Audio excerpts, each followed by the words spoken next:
God eftermiddag, I skønne mennesker. Her får I lige en snottet kollektiv læsning i dagens anledning. Jeg håber, I har det fantastisk, og jeg håber, I kommer godt ind i det nye år. Og jeg håber, I har det som sagt fantastisk. Og I passer på jer selv, når I skal ud og køre i dag, fordi der er jo varslet snestorm. Og jeg vil lige lave en lille kollektiv læsning. Inden jeg gør det, så vil jeg faktisk også godt lige have lov til at sige, jeg ved, på grund af mine spirituelle evner, at der er nogen, der har siddet og snakket frem og tilbage, og som har siddet og har taget noget af mit content, og har siddet og snakket om, at jeg er et rigtig dårligt menneske, og jeg er et ondt menneske, og jeg sidder og bruger sort magi og alt det her. Det vil jeg lige hilse at sige, sådan er jeg ikke. Jeg er stadig naturfødt healer med en masse andre fantastiske spirituelle evner, som jeg har udviklet de sidste 3 års tid.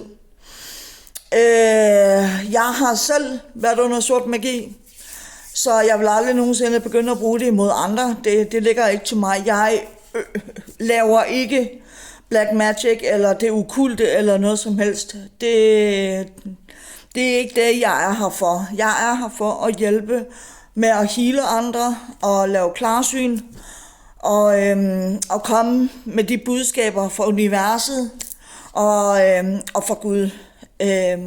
Eller hvad man nu selv tror på. Og det er det, jeg laver den her kanal for. Jeg synes, det er rigtig ærgerligt, at der er mange, der sidder og kommer med en masse, en masse rygter, som overhovedet ikke passer, fordi de har ondt i røven over, hvad jeg laver. Altså,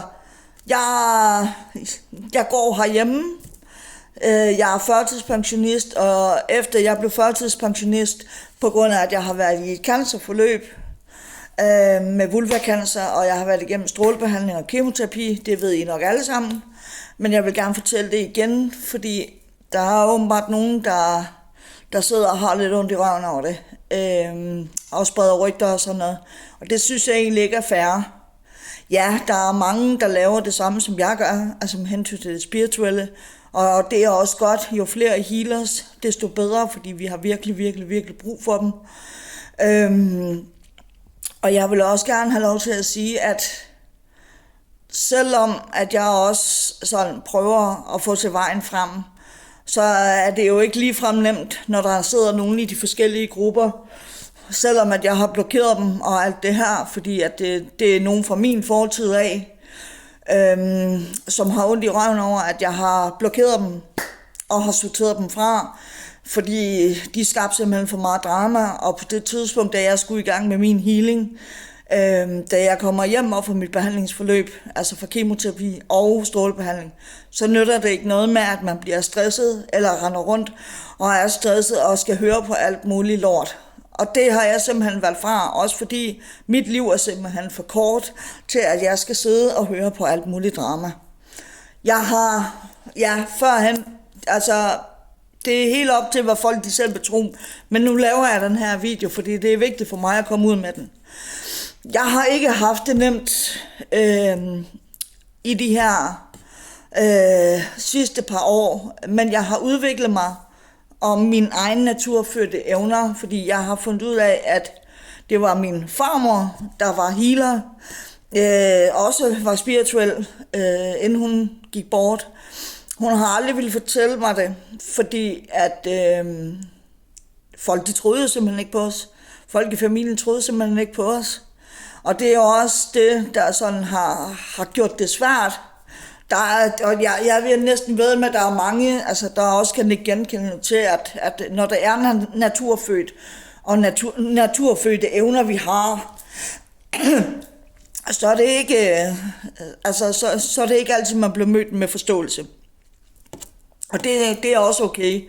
Altså, vi sender jer liv, lys og positive energier alligevel, fordi Altså, i stedet for, at der skal være så meget had, så er jeg sat her på jorden til ligesom at sprede alt det her liv, lys og kærlighed, og det gør jeg med glæde. Fordi, hvorfor skal det være så tungt? Hvorfor skal der være så meget had? Og jeg må sgu ærligt tilstå, jeg ved også, at der er en masse, der sidder derude, fordi der var på et tidspunkt, hvor jeg var medlem af en gruppe, der hed biseksuelle, lesbiske, uden ballade. Og ja, jeg har førhen, vi alle sammen, vi har en fortid, vil jeg gerne sige. Vi har alle sammen en fortid. Men når man begynder og stadig, altså de mennesker, jeg har sorteret fra den gruppe, det er simpelthen fordi, der var næsten ikke andet end ballade. Jeg vil også godt sige, jeg har ændret mig rigtig meget, og jeg har ændret mig netop ved at sortere de her folk ud, så der ikke kommer mere ballade. Jeg har ikke været uskyldigheden selv, nej, det har jeg ikke. Men det hører fortiden til, og som sagt, jeg vil også gerne have lov til at sige undskyld, og ja, jeg ved også godt, der er sket nogle ting, som folk ikke rigtig forstår. Men når folk begynder virkelig, altså vi snakker voksne mennesker, der sidder og spreder rygter, der sidder og prøver at få mig ned med nakken, fordi at jeg skal ligge i en fosterstilling og have så ondt af mig selv. Det kommer ikke til at ske. Det kommer virkelig ikke til at ske. Altså, som mange også ved, der er rigtig mange spirituelle forsider og ulemper. Og en af dem, det er jo så, når man har spirituelle evner, og så er der nogen, der vælger at bruge det til det okulte. Jeg synes, det er så synd og skam.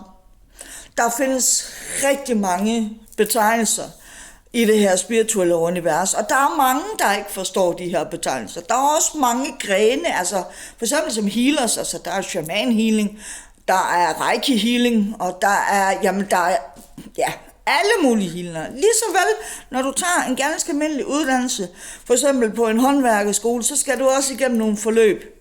Det skal du også her i den spirituelle verden. Og selvom du er naturfødt, så er det altid fedt at begynde at udvikle det. Og jeg er certificeret reiki healer, og jeg har taget den her rejse for mig selv, fordi at det har virkelig også hjulpet mig ekstremt meget, med, ikke kun med selvudvikling, men også at skille mig af med en god gammel vane, som hedder alkoholforbrug. Jeg har ikke drukket alkohol, og jeg har prøvet 2 eksperimenter.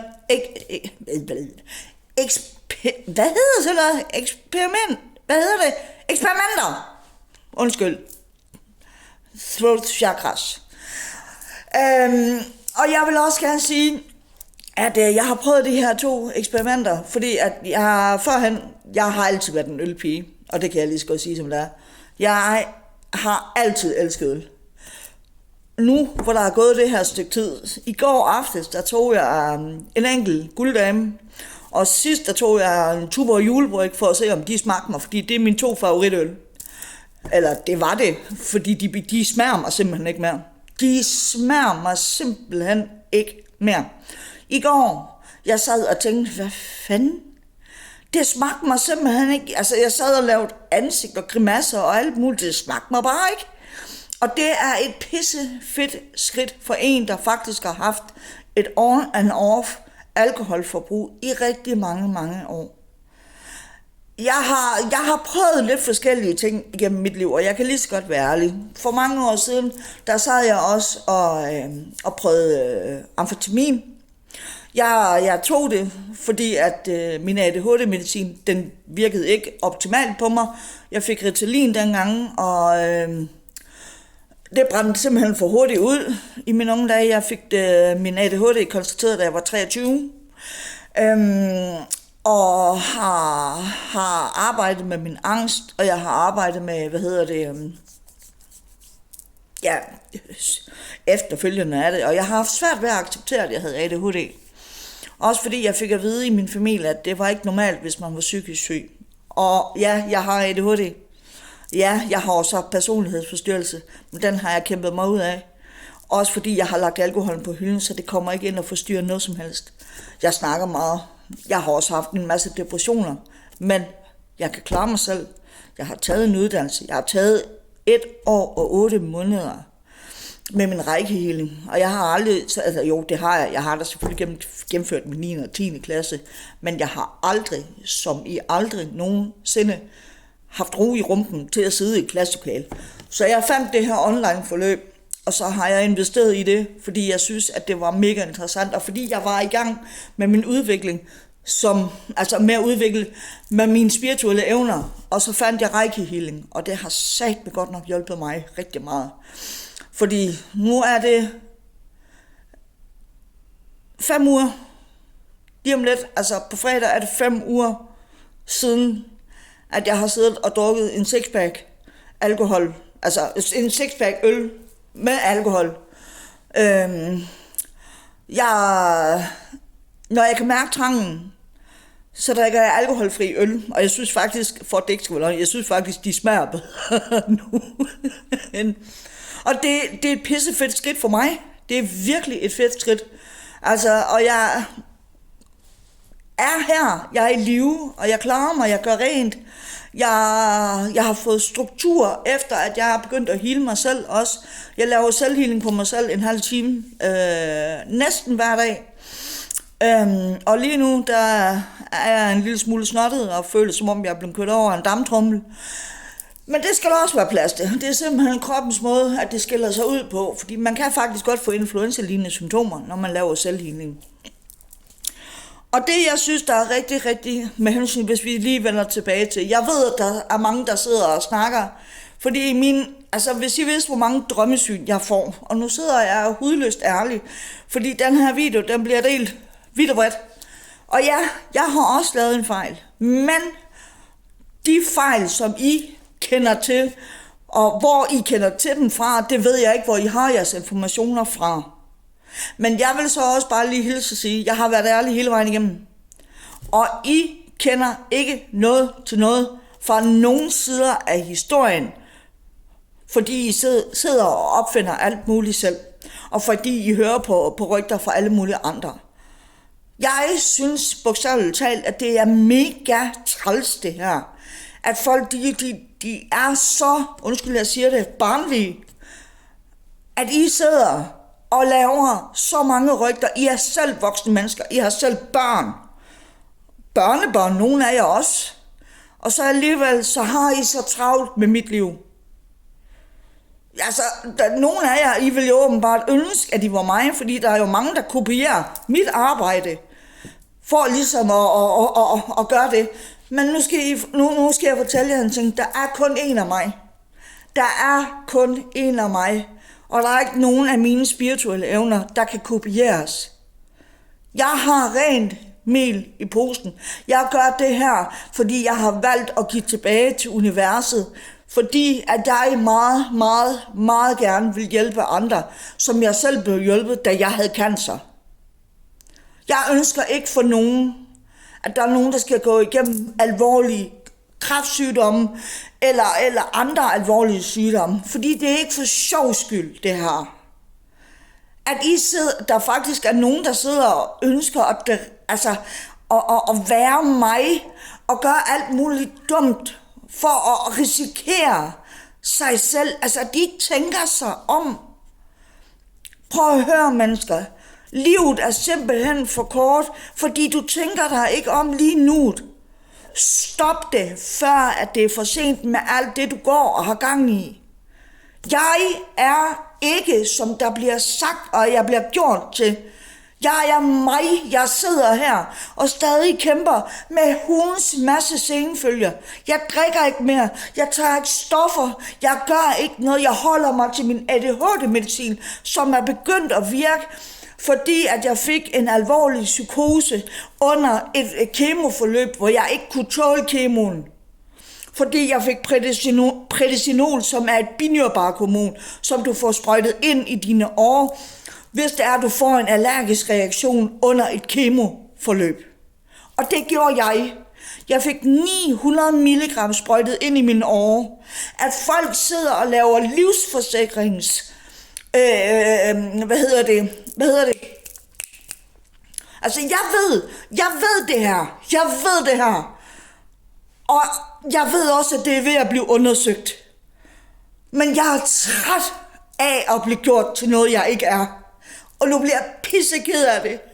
Fordi jeg vil bare gerne have mine spirituelle evner til at hjælpe alle mulige andre. Jeg er ikke det, de har gjort mig til at være. Og I kan sidde og kalde mig sindssyg. I kan gøre, hvad I vil. Men jeg er ikke, som de gør mig til.